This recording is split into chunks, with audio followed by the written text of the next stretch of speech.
Hello and welcome to a Should You Buy for the Nightjar. Today we're going to look at its stats, its hardpoints, its hardpoint locations, and possible hitboxes based on the concept art, and whether or not this is a good purchase.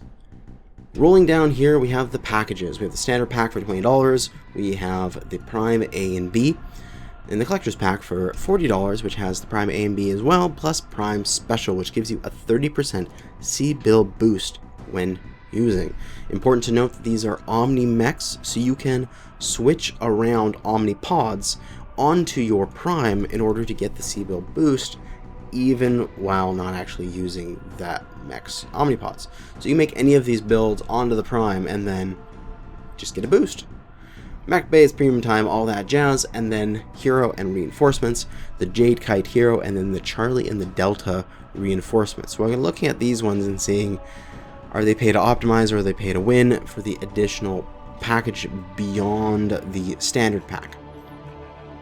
Coming down here, and that's really important because when the Viper came out, I confirmed this, is that unless you own a reinforcement variant, you have to take the Omnipod off the reinforcement variant to make it accessible for you to put it on like your hero, or to put it on your plus 30% C-Bill mech, or put it on any of your other mechs. So that's the fact that you are unable to purchase additional Omnipods of the pre-order reinforcement and hero add-on until they come up for C-Bills is the reason why we check to see if these are pay to win. Because if they are, that means you basically have to shell out $15 or else you're going to be behind the meta for X amount of months until the Nightjar comes out for C-Bills. Coming down here, let's position this page nicely so we can see everything. We have the Prime A, B, we have the C, D, and the Jade Kite. We're going to go through the first three, and then the second two, then the last, and then look at their hardpoints. But to start off, we have 75-ton XL300, 64.8 kph with Pharaoh, Endo, and then double heat sinks. Only 2 additional beyond the engine are fixed. These 20 are just like there's 8 in just that are just put into the design. Like the minimum is 2 fixed ones, and those are fixed within the engine, so you don't have to worry about their critical slots being used up. Jump jets 4. These are 1-ton jump jets, so that's 4 locked tons. We'll take a look at my spreadsheet warrior here, and we'll look at the Nightjar. So we can see that there, 75 tons XL300, 15.5 tons for the XL engine, 64.8, 69.7. It's going to be a little bit slow for a heavy. Normally I'd like to run my heavies more like 75. That's kind of like where I feel comfortable in order to be able to maneuver, be able to rotate on people, and not get left in the dust. This mech is going to feel more like an assault when you're piloting it, if I can speak correctly. It's going to be a little slow, it's going to be a little sluggish, but it's going to have the guns, because it has both Endo and Pharaoh, 4 locked jump jets, 2 locked heat sinks, brings it to a total of 37.47 tons of pod space, which is a staggering 50% of its weight. That is incredible. Now, this thing has more pod space than any other Omni mech in the game, except for the Direwolf. It has more than the Executioner, more than the Warhawk, more than the Gargoyle, more than even, say, the Ed1 Jaguar, which is known to have a lot for its weight. So, yeah, this thing will kick some ass. But heading back to the Nightjar here, we're going to run into a different problem. While we have all of the tons, we have none of the space, because we have both Endo and Pharaoh. It means that we're running out of critical slots. We can see here we have fixed structure slot side torsos times 5 and fixed armor times 5 in the left and right torso respectively. This is very important because when you look at stuff like, say, the hero with 2 ballistic in a left torso, is the 2 ballistic actually useful? We switch over here to Smurfy, and I've mocked this up on the Orion 2C. I got an XL300 engine, which is taking up the 2 slots there, and then to do those 5 slots of fixed in the side torso, I put in a targeting computer Mark V. So we can see we only have 5 slots right here in order to put weapons into. And that's very limiting. We take a look at the weapons here. What can we put into that torso? Ultra 20? No. LB 20? No. Gauss rifle? No. The biggest thing we can put in here is a 10. Ultra 10, and then LB 10, and regular 10. They're all the LB 10 and the regular 10 are the same size at 5, the Ultra 10 being 4, and that's all you can fit into that side. So even the fact that there's 2 ballistics in there, what can you put in there with has 2 ballistics? Oh, you can fit in 2 Ultra 2s. Ultra 2 and an LB 2. Ultra 2 and Ultra 5. A single LB 5? A single LB 2? Like, really, that is so limiting based on what you can take. So it's going to be like Ultra 5, Ultra 2 for some combination DACA build, or it's going to be an Ultra 10. Where is it? There we go. So that's going to be the only thing you can fit in the side torso. So the fact that there is 2 slots there is almost useless. Well, you're only really going to be able to use 1 slot, and it's going to be an Ultra 5 or an Ultra 10. Maybe you'll do the Ultra 5, Ultra 2 build. Maybe. We'll see. We'll see if that actually comes out of this as some sort of combo build. But going back to the slots here, also there's a little bit of concern about the arms. We can see that there's upper arm actuators available, so no lower arm actuators. You're not going to be able to go left and right with your arms, just up and down. So very important, the fact that you're going to have such low engine, that'll mean low torso twist, and with no left and right arms, this thing will be able to be flanked very easily by fast lights that are going to be able to get in behind it and then perpetually stay behind it, as it will not be able to track them as they move across the screen. So upper arm actuator, that's 1 fixed slot, and then 2 fixed armor or 2 fixed structure. Now this mech here has a lower, but we added 1 point. So there was the 1 for the upper arm actuator here, and then 2 fixed, so that would be also the lower, and then 1 thing that we added. So this is how many slots are in an arm for us to use. This is important because there is a 3 ballistic arm. Now what can you do with 3 ballistic there? You could fit an Ultra 5, an Ultra 5, and then an Ultra 2. Or you could fit 3 Ultra 2s. Or you could fit 2 Ultra 10s. So the fact that there's 3 ballistic only really works if you're going to go down to Ultra 2s. Or you're going to have 2 5s and a 2. So, yeah, and just taking that into consideration while we do our talk of the hardpoints here. But let us start with that. Head. Across the board, seems like it's very standard to have an energy hardpoint. So, same as the Hellbringer, where one of them is an energy hardpoint, all of them can have an energy hardpoint. Nice. Left arm. Max energy would be 2 in the prime, there's 3 in the A.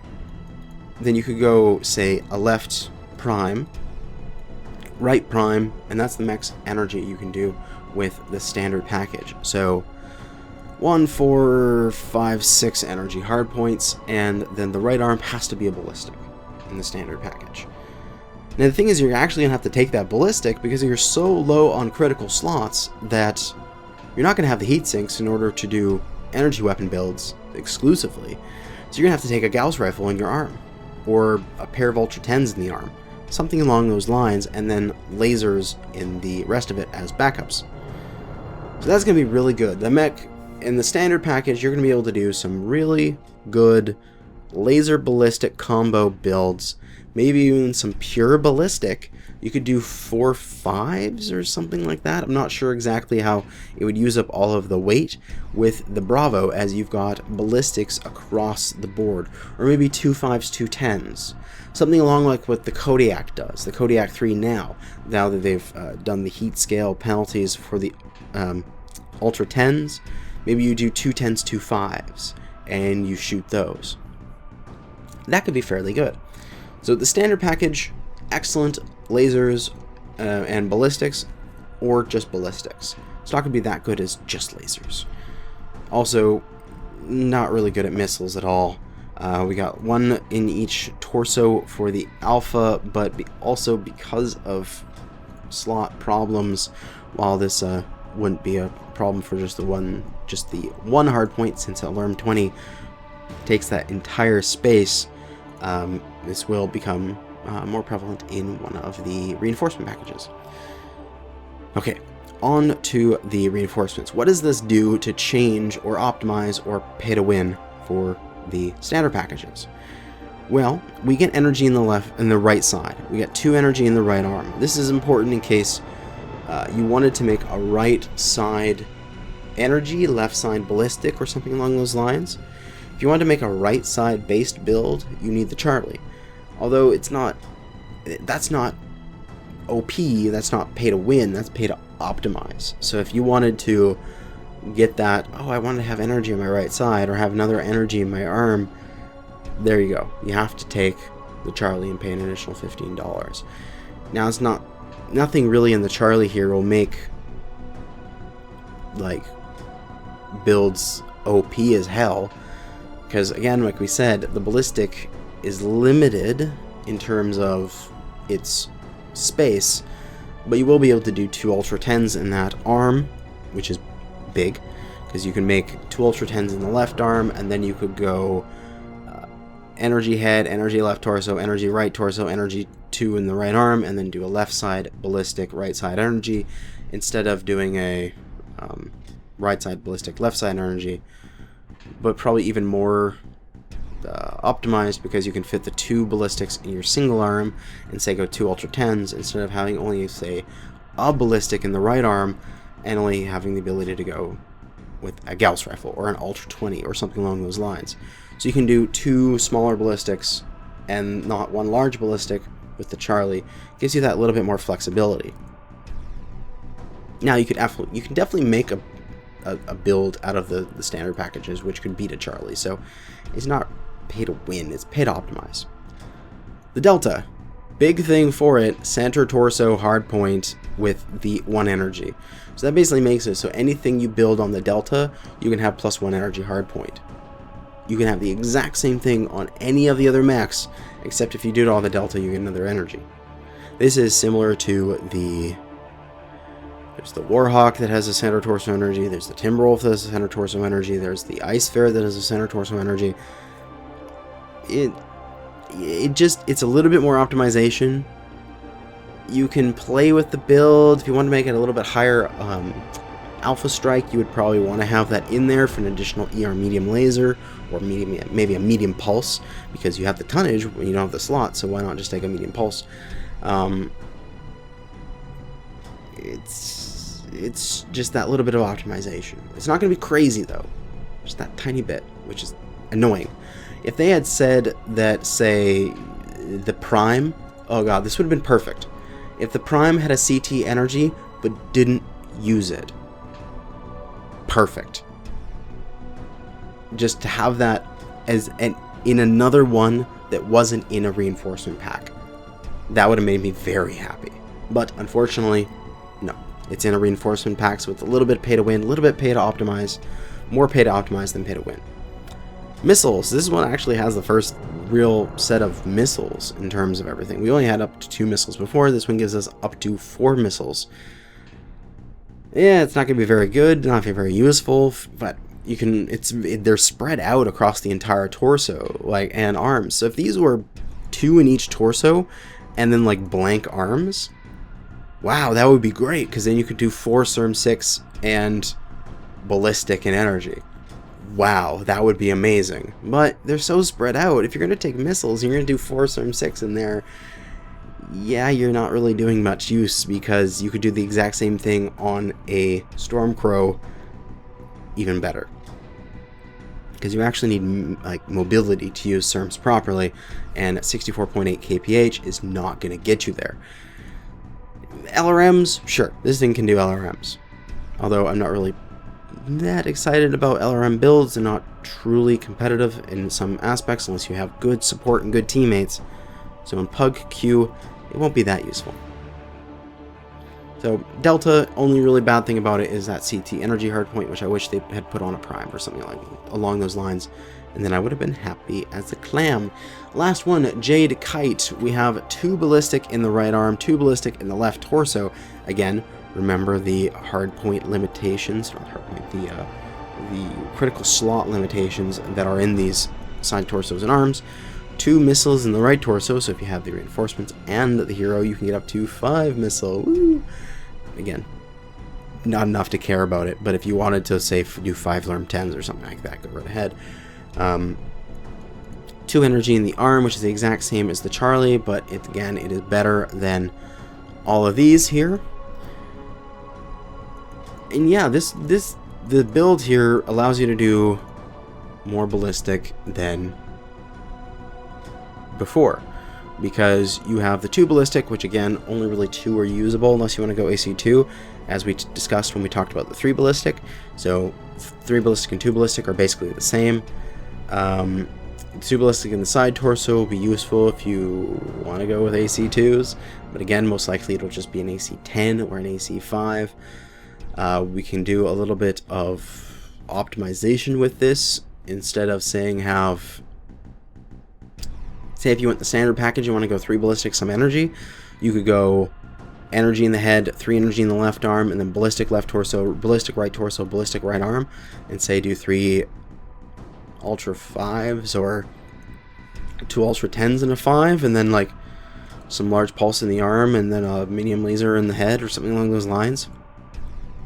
Well, you can optimize this a little bit better by having, you know, those packed into just 2 omnipods instead of having to spread it across 3 and allow you to take energy in the other arm, which allows you to have more energy with maybe probably a higher alpha, so a little bit more optimization.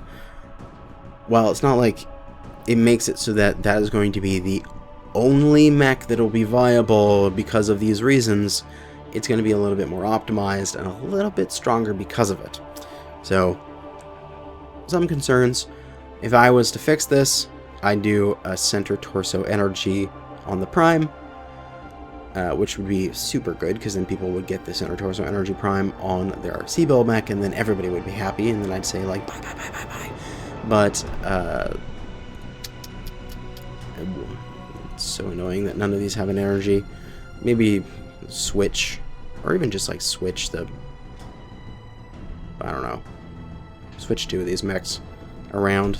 Switch the Delta and the Alpha or something like that. Yay, that would be nice. That wouldn't be too bad. But anyway, it should be fine. You're gonna do energy and ballistic with this mech, and you're gonna like it, because it's gonna shit out a whole bunch of AC 10s and large pulses and make you happy. Going back up to the top, because we need to talk about hardpoint locations, which this thing is gonna rock. Look at these hardpoint locations. Look, that's the energy in the head. It's above the cockpit. The energy in the side torsos are right in line with the cockpit. We shall see where the ballistics in the side torsos are. If they're up on the shoulders like they are on the Kodiak, so beautiful. This thing will be able to just, like, if you can see the enemy, you can shoot it, just barely peek over a ridge and blast them to hell. It's going to be great. Arms are a little low slung. It's not like a Jaeger mech where they're sticking up above the cockpit. That's fine. They're not like monkey arms, like way down there, dragging on the ground, like the Cataphract, for example, where it is very low. So overall, nice hardpoint locations. Now let's talk about possible hitboxes. Of course, this depends on what they want to do when the mech comes out, but most likely this entire pauldron will be side torso. So you'll probably shoot the side torsos off fairly easily, and this entire dome here will be center torso. It's probably gonna feel like an Atlas in that sense. Like, I find Atlas is one of the easiest assaults to core out because you just shoot for the skull. The head, like the cockpit hitbox is like insignificant. It's so small. It's just one of the eyes. But you just shoot for the skull and shoot for the center of the skull, and you'll always hit CT. And typically, you can always hit CT even if the mech is twisting. It'll be really interesting to see how far they chose to pull the side torsos, whether or not they're coming down, say, this line and have this lower, darker area being side and this being center, or if they're going to pull it forward and have it come down and have sort of this strip of the center. That'll be interesting. But overall, I think it'll have fine. It'll have humanoid hitboxes. I think it's going to be 75 tons. It's going to tank a lot. It's going to be good. Alright, let's wrap it up and talk about the highlights of this mech. It's got amazing quantity of pod space. The second largest omnipod space compared to everything except for the Direwolf, which has more, but of course that's the Direwolf. It's going to be slow though. Your mobility is going to be in question. You have jump jets, which will really help in order for you not to get left behind, so you don't have to run around a cliff, you can just jump up it. But in terms of when a mech is on you, when a locust is there nipping at your cankles, you're not going to be able to turn around very quickly in order to engage him. You will have no arm actuators. You only have upper, you won't have lower, so you won't be able to go left and right with your arms. You won't be able to track those lights very effectively. You're going to be relying on your torso twist speed entirely for it. You're going to go massive energy and ballistics. You're not going to go pure energy because you just don't have the space for it. But this thing will be very powerful. I'd have to say this mech is very much worth it. There's a couple concerning things with the reinforcement packages in terms of that center torso fixed hardpoint that I would like to see one of in the standard package, but it's not there. Also, the little bit of pay for optimization in terms of the hardpoints in order to make a mech, say, effectively a dead side or along those lines of I could fit in an extra laser or two if I had the reinforcements on the hero. Not enough to make it like you can't have an effective build without them, but it's going to be that 5%, 10% better, which is annoying, but not game breaking. But overall, Nightjar, great mech. I would really recommend it if you enjoy slower heavies. It's going to play more like an assault, and if you like assaults, this will also be a great heavy for you. Overall, thumbs up. Well, thank you for watching, and good hunting.